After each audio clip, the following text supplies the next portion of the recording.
porque es que aquí hay varios puntos que vamos a tratar, porque como lo decíamos anteriormente, ¿cómo hace uno que nuestros niños en casa tengan esa malicia indígena que le decían los abuelos a uno para no irse confiados y que no pasen estos acontecimientos de los últimos días en donde hay muertes de menores de edad? Y bueno, hay casos sonadísimos. Sí, el abogado Belisario Solano nos va a orientar y ya tenemos esta conversación, ya iniciamos. Sí. Así que esta semana particularmente, padres conmovidos, situaciones que aparecen en medios de comunicación y uno se pone a pensar en los riesgos de donde vivimos. ¿Cómo darnos cuenta, Belisario, abogado?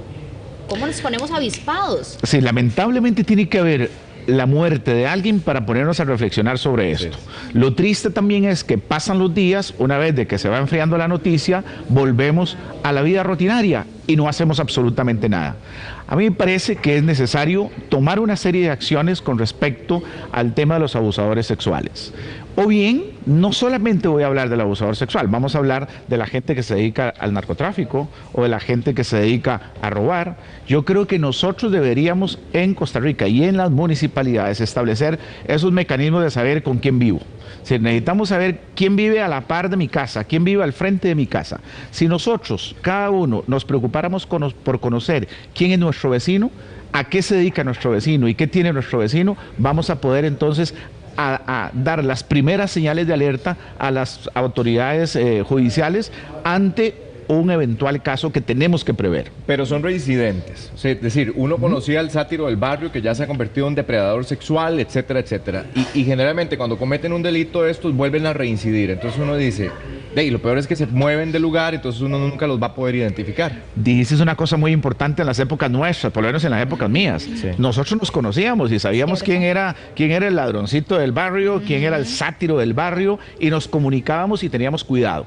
Hoy día, lamentablemente, no se está dando eso. Hoy día la gente vive más en condominios, vive más entre cuatro paredes, completamente cerrado y no se comunican. Antes nos prestábamos un poquito de azúcar, un poquito de arroz, que nos dábamos la comidita, había una interacción los fines de semana con los vecinos en el barrio. Hoy día ni siquiera se comunican los vecinos, mucho menos se están comunicando padres con hijos para poder advertirle a nuestros niños dónde tiene que marcar una diferencia con respecto a una caricia, una mirada, una invitación, un regalo, etcétera, y poder no solamente decirle no a esa persona que se lo está haciendo, sino que también correr de inmediato donde papá y mamá y decirle qué fue lo que me están diciendo en ese momento. Y yo creo que en esa perspectiva tenemos que alertar a nuestra niñez para que vaya tomando cartas en el asunto. Pero nosotros como comunidad, como barrio, estamos asustados, a veces no sabemos realmente si acaba de pasar alguien, no sabemos quién es. ¿Cómo procedemos? ¿Cómo actuamos nosotros como familia y comunidad responsable para cuidarnos entre todos? Porque yo creo que esto es una tarea de todos. Dijiste una frase muy buena, comunidad responsable. Mire, el Ministerio de Seguridad Pública tiene un programa que se llama Comunidades Seguras, pues. Seguridad Comunitaria. ¿Okay? Programas de seguridad comunitaria. En donde todos los vecinos nos organizamos, establecemos un comité y a partir de ahí se empieza no solamente la capacitación con los miembros de la fuerza pública, sino que también los mecanismos de alerta. Puede ser que en algunos casos la alerta pueda ser una sirena, en otras puede ser la llamada, el otro puede ser un chat que se pueda tener entre todos los vecinos. En el caso, por ejemplo, donde nosotros vivimos, establecimos un mecanismo. Vehículo sospechoso que vemos, inmediatamente comunicación a la policía.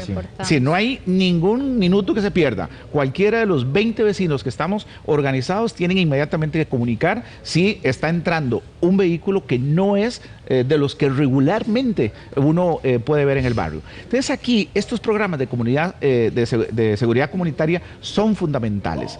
Y si a esto le agregamos que los alcaldes pueden ahora establecer mecanismos especiales para poder ir conociendo quién es el que vive en cada barrio, lo podemos hacer. Y vean qué fácil que se puede hacer.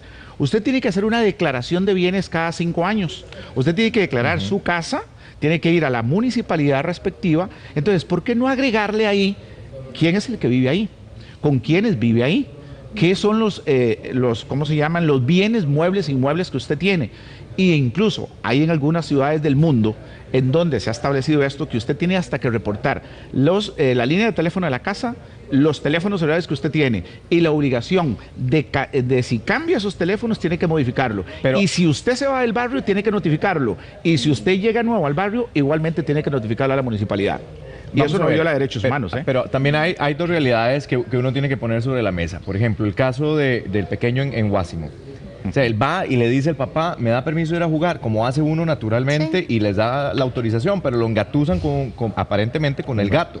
Entonces, no es lo mismo, ¿verdad? La historia en zona rural, en donde la gente todavía tiene algo de confianza, de bondad, ¿verdad? Y uno tiende a pensar de que toda la gente es buena, y no. Es toda la razón. Y Belisario, para agregarle, esta persona, por lo que se ha develado, tenía antecedentes ya. Sí, ahí entramos a un problema, importante con el sistema penal costarricense, ¿ok? ¿Qué pasa entonces ahora que ya ni siquiera los antecedentes judiciales se pueden sostener más de 10 años? Después de cumplida la pena, 10 años después se borran y es borrón y cuenta nueva y su hoja de delincuencia está completamente libre. ¿Puede el Poder Judicial hacer un registro de abusadores sexuales? ¿Puede perfectamente hacer un registro de, ¿cómo se llama de violencia doméstica, de agresores domésticos? Bueno, ¿y para qué sirve? ¿Para qué podemos tenerlo? ¿Qué pasa si lo tenemos a nivel de OIJ, a nivel de registro de delincuentes, si la comunidad no los conoce y si la gente no sabe que esa persona está siendo procesada o fue condenada por esos hechos?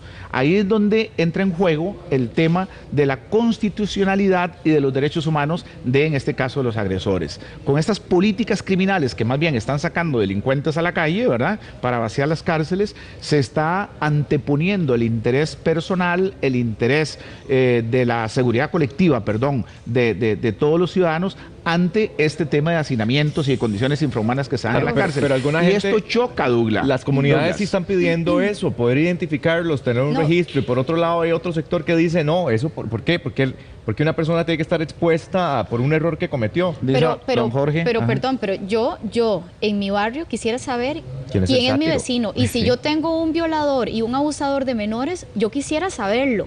Y creo que estoy en todo mi derecho de saberlo también. En Canadá, México y Estados Unidos se hace. Hay sitios en los cuales se hace. En Costa Rica hay algunas comunidades que intentan hacerlo, pero ayer decía don Jorge Chavarría, el fiscal general, con una posición jurídica que yo respeto profundamente, que decía que eso puede rozar con los derechos constitucionales. Y sí, podría rozar con los derechos constitucionales de esas personas delincuentes, pero ¿y dónde quedan los derechos humanos de las víctimas? ¿Y dónde queda el derecho humano? Y de proteger yo como futura madre o como madre a mis hijos, a mis vecinitos, a mis niños, exactamente, porque yo necesito, son datos que a mí me parece, no, está bien que no quede manchado o que señalado el resto de su vida, pero yo sí necesito saber quién duerme al lado, en la casa de al lado. Deberíamos de hacer una modificación a nuestra legislación teniendo muy claro que eso podría rozar con la Constitución política y con los convenios internacionales que nos obligan a nosotros como país a no actuar, a eliminar toda forma de discriminación humana, porque podría decirse que eso es una forma de discriminar. Si una persona fue sancionada por abusador sexual, cumplió la pena, se tiene que reinsertar a la sociedad, ¿por qué va a estar entonces con ese estigma permanente? Yo fui condenado por abuso sexual. Entonces, ahí es donde los defensores de los derechos humanos entran, ¿ok? Pero también tenemos que sopesar qué pasa entonces con nuestros hijos, qué pasa con nuestras mujeres, qué pasa con nosotros los varones, que tenemos el derecho de vivir en paz y no ser objeto sexual y mucho menos ser agredidos desde la perspectiva sexual. Ahora, si uno ve una situación... ¿Dónde los ponemos? ¿En qué balanza queda? Sí, eso es complicado. Bueno, señores diputados, tienen la tarea, pero también los miembros del Poder Judicial. Yo leí ayer a doña Sarela Villanueva hablando de ese cuestionamiento que se hace con respecto al tema de la política criminal en Costa Rica. Bueno, llegó el momento en que tenemos que discutir cuál es la política criminal que tiene que regir en este país. Sí, es que no es un cárceles abiertas. Hay que tomar decisiones. Ahora, pero también uno desde el punto de vista de ciudadano, porque obviamente nos están viendo muchas amas de casa, papás, madres, que dicen, bueno, si veo algo sospechoso en mi barrio, ¿a quién puedo denunciar? ¿Puedo enviar entonces a llamar al OIJ? Porque uno ve cosas sospechosas en el barrio. Sí, es muy importante la denuncia, es muy importante la comunicación en forma permanente al 911. En esto, don Gustavo Mata, sí, yo tengo que reconocerles de que la fuerza pública ha tenido una capacidad de reacción muchísimo más inmediata ante las denuncias y uno siente en los programas de seguridad comunitaria, yo los defiendo, porque soy parte de uno de ellos, y en donde uno siente que la responsabilidad de la seguridad es mía y no tanto de la policía. El primero que tiene que actuar soy yo en casa. El primero que tiene que actuar es usted, mi querida mamá que está en este momento en casa. Usted es la que tiene que alertar. Si siente el más mínimo movimiento en el barrio, si siente que su hijo está siendo abusado, pues inmediatamente hay que denunciar, hay que perder el miedo. Y asociaciones de desarrollo, organicen las comunidades para poder hacer de nuestras comunidades lugares mucho más seguros. Pongan cámaras de video. Pongan mecanismos, hay mecanismos de agujas que pueden establecerse en ciertos lugares, no en todos. Sí. En ciertos lugares, no en todos. Eso es otro Ok, tema. para poder ir estableciendo. Pero eso se hace con la Asociación de Desarrollo, se hace con los alcaldes, se hace desde la perspectiva de que las y los señores diputados pueden regular un poquito sobre estas libertades públicas y sobre este tema de los derechos humanos. Y, ¿por qué no pensar efectivamente en que debemos de sacar del anonimato a los abusadores sexuales? Porque si con el registro. Sí. Con el registro, Qué pena, ¿verdad? pero Ese es un sí. tema que es importante. Yo estoy a favor. Si hay que votar, yo voto a favor. Hay lugares en Estados Unidos donde hay un rótulo que dice, en esta cuadra vive un abusador sexual. Sí, sí, bueno. Y nada Sí, pasa. sí. No, y el otro tema ya, porque tenemos... Conste, no lo eliminan, ¿verdad? No elimina el problema, Sí, pero por lo menos no, lo pero atenúa. sabe. Pero por lo menos lo avispan. Información como es poder estamos- y Así se es. toman Sí. decisiones con la información correcta. Así Bueno, es. gracias Belisario por Belisario, como aclararnos todas siempre. estas dudas. No, y de verdad, Dejamos la polémica. a No, poner no. las barbas en No, no, no. remojo, como dice mi papá. Y los hay que tomar códigos que cartas decíamos, en el ¿verdad? asunto. O sea, no es lo mismo que chiquito haya y lo acaricien así de otra forma, Sí. ¿verdad? Exacto. Bueno, Muchísimas ya. gracias, Belisario. Me ha encantado la orden. Un placer. Feliz viernes.